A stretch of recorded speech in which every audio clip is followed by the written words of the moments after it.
Who has a question? Peace. Yes. Cass. Who is it? This is Cass. Cass, yes, welcome. Thank you. First, I want to thank you for all the tools that you passed on over the years on the CDs. It's our pleasure, and if you apply these tools, then give yourself an A+. It's been remarkable. Yes, our teachers like to listen when we get a little praise here and there, because we too have to pass tests. We have others that help us understand. We had to learn how to work with you and what to give you. So what's your question, Cass? My question is about the death portal. I come from a part of the country where there's a law that allows physician-assisted suicide. There's a lot of physician-assisted suicide. Physician-assisted suicide. Would that be Oregon? Yes. Right. And my question is, when people choose that, does that affect their soul growth? Do they have to come back and redo that whole... It's a very good question. Now, we'll give you some background on this. When the Anunnakis first starting some of their genetic experiments hundreds of thousands of years ago, they couldn't get the spirit of beings to animate the life forms.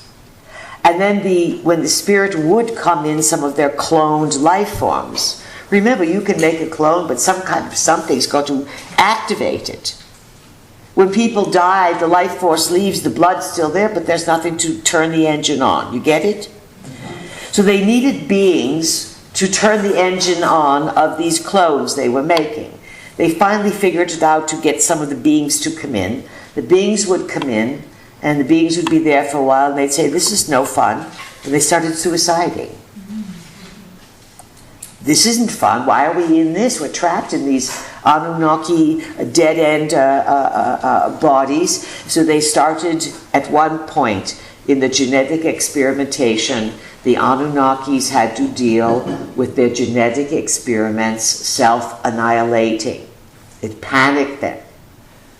Every experiment for a long time would self-annihilate, self-destroy.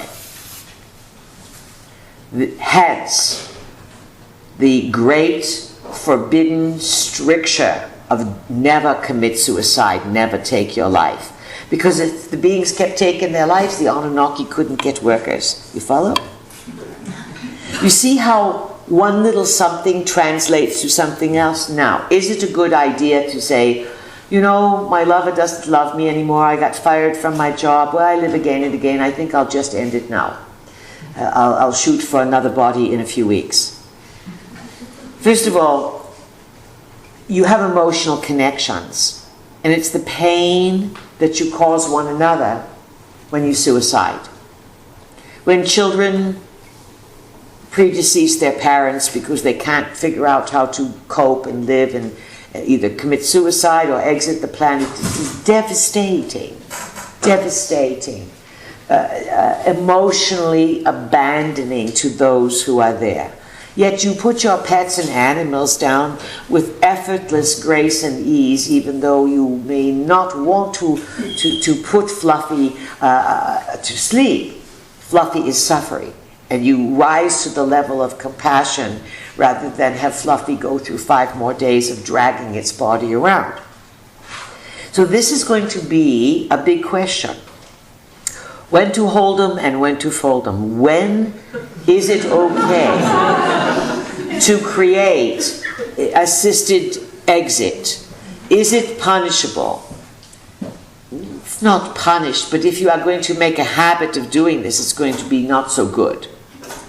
But if you are a person suffering, really very, very bad suffering, what you have forgotten how to do is to leave of your own volition. Some of the Anunnaki experiments, their suicide was to leave by their own volition. They didn't slit their wrists or take medications. They said, we're out here. At one time, it was much easier for humans to will their spirit out. Of course, this became a great threat for those who could do it. women were called witches, men were called warlocks, if they could bilocate, if they could OOB, or if they could say, you think you are going to torture me? Go for it, I'm finished. It was a fail-safe ability if you needed it. Do you understand?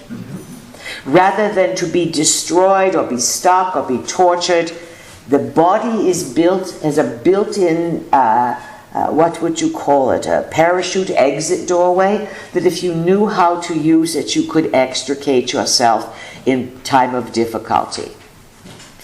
Your struggles with dying show how far you have dissociated yourself with knowing how to use the biological computer that you are. Yet you are closing the gap, and in the next few years, the discoveries that you can make are unprecedented. Do your best to live with grace. Does that help you, Cass? Yes, thank you. Good. People choose all different kinds of things.